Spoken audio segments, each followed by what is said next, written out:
If you've been living under a rock, or you just somehow haven't heard, less than 2 weeks ago, the CEO of United Health, the largest private healthcare provider in the United States, was assassinated in New York City. And I think it's important to talk about because it's very interesting to see how all different aspects of American society are reacting to just one individual deciding to respond to brutal corporate greed with violence.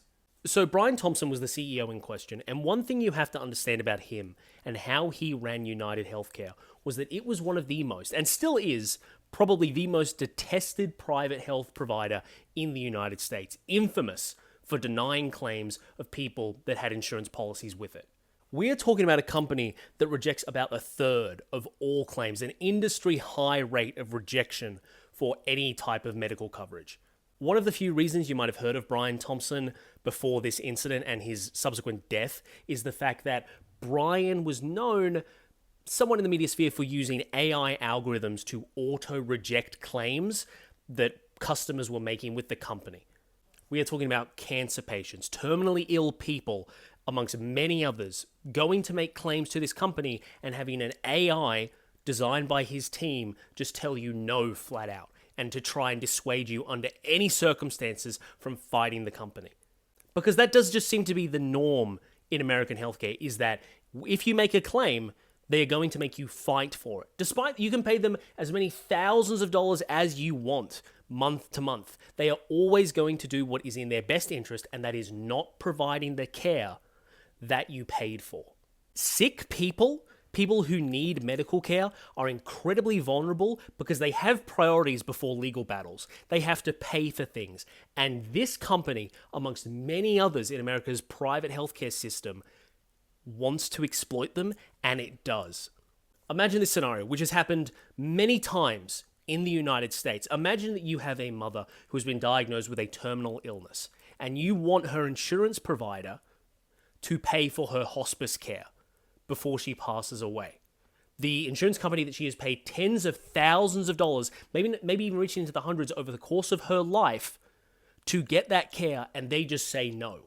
And then the final days, weeks, or months, or however long you have with your mother, you spend not with her, but rather fighting to get that claim justified, to get that claim paid out, and to actually have your mother looked after. That is a reality for thousands of Americans, if not tens of thousands, that have to deal with private insurers in some of the worst moments of their lives. And you can understand why, if that happens enough times, somebody is going to break. Brian Thompson's murder is not justifiable, but it was inevitable. Or rather, something like it was. At a certain point, abusing customers in the way that they did in their most fragile and emotional moments was going to cause someone at some point to retaliate with violence like this. There is a massive problem with CEOs and people at the top of the capitalist hierarchy, as it were, and that is that more likely than not, the reason they get to those positions is because they are incredibly risk tolerant. They see high risk and they play the game anyway, and it pays off for a lot of them very, very, very well, and they get to their positions of power. And I think that is part of what caused this. Because if you present this reality to them, oh, you guys will make heaps of money as a company denying these claims and punishing sick, vulnerable, and dying people, but there is a slight risk that these people who literally have nothing, who have lost family members, who have lost all their money, will take some means to retaliate against you in a violent manner. And those CEOs, those directors said, we will tolerate that risk. And for decades, that risk was worth it. That gamble they took paid off record profits and was an extremely, extremely beneficial setup for them until they kept rolling the dice, and at one point, it came back to bite them in the most violent way possible. There's a great quote that JFK had, which was that if you make peaceful revolution impossible, it makes violent revolution inevitable. And I just think that applies so well here, because you have this situation where people try to fight their insurance companies through the proper legal methods, and they deal with companies that have the best systems, the best lawyers, and the most money, and they just shut down anyone that tries to challenge them in like the traditional legal sense within the bounds of society. And I think CEOs and managers and healthcare corporations just assumed, oh, well, this is the law of the land, people will respect the institutions, and we could just keep doing this. But if you set up a situation like this that makes so much pain for people and generates record profits for you, you can't just assume that people are going to let you do that forever. At some point in that practice, someone is just going to fucking murder you. I like to think of this situation like a man going to a notoriously bad part of a town, somewhere where there is a lot of crime and it is not safe. He goes there, he gets his wallet out, which is full of cash, and he starts singing a song, walking down the road about how much money he has. If he gets mugged and beaten and his wallet taken, all that cash gone, he is a victim. He is absolutely a victim. But what did he expect was going to happen?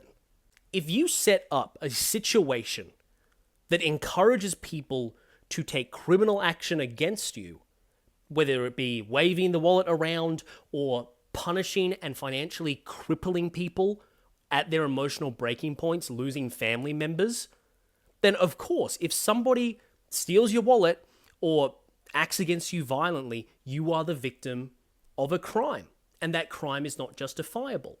But what did you expect the outcome would be? What's amazed me about the broader reaction to this is that it seems across the board there is no sympathy for Brian Thompson. It seems that, barring politicians themselves who cannot condone murder while in office, that everywhere I've looked online, or everywhere that I've looked in the news media, whether it be conservative-leaning, centre-left to far left, looking at all these spaces, there doesn't seem to be a shred of sympathy for this man. United Healthcare's business practices were so profoundly awful and affected people regardless of their political affiliation, whether conservative, centrist, or left, that everyone has had a nightmare experience just trying to get healthcare dealing with shitty companies like this. It's fascinating that everywhere I see this discussed, the second they get to a motive for this killing, it seems that everyone suddenly perfectly understands why the assailant did it. One of the most powerful moments for me was watching, I believe it was on NBC, a discussion about the killing become completely derailed when the host of the program abruptly started talking about her own experience with healthcare and how it shouldn't be as much of a fight as it is, and how she got an emergency appendectomy and her insurer tried to block her claim for $90,000 because, according to the insurer, it was not actually a medical necessity and that she elected to have an emergency appendectomy while her appendix was about to explode, and therefore they didn't have to cover it. Brian Thompson did not need to die. He should not have died. What he did was set up a company in such a way that it would cripple Americans financially at their emotional lowest points of their lives, and then assume that with no avenue to attack him back, they wouldn't do anything. They wouldn't resort to violence.